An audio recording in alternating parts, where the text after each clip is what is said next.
What we heard this morning was, in truth, not too much in substance a departure of what JD Vance's arguments were last year, which is enforcing a US-European alliance that is rooted in a cultural norm, a cultural nostalgia.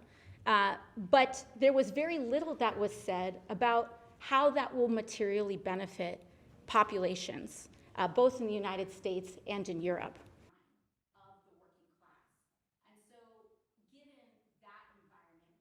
Yes, you know, I think in Secretary Rubio's remarks, he spoke greatly about the border, I think, in order to prevent speaking about the true elephant in the room, which is ICE.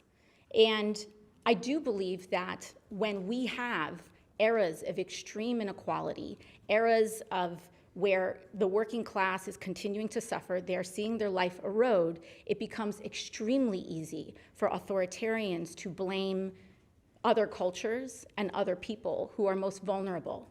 Now, we have to always make sure that our immigration system is orderly. I think the argument that we are advancing here on Greenland, you know, I think that the president, my concern is that the president's oftentimes, as of late, the president's actions on foreign policy, and particularly his most erratic decisions, the unacceptable threatening of Greenland, happen to be tied to his domestic politics and when he feels threatened domestically. And I believe that's a relationship that is something that Americans see play out. That doesn't just serve the elites and the biggest corporations, but actually focuses on working class Americans in conflict that has cost Americans trillions of dollars, thousands of... We've been spending the last couple of days reassuring our friends, talking about our mutual shared interests, and that Americans back home actually want to be a force for good in the world. We don't want to be a bully.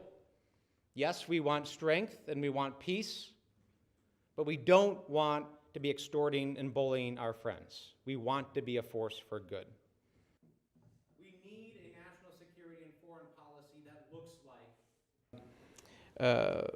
a kinetic strike against Iran often has the exact opposite response than we want, right? If the goal is to support the people of Iran in their aspiration for freedom and democracy and sovereignty, which is what they are yearning for and what they are protesting and mobilizing for right now, then we have to listen to the people of Iran.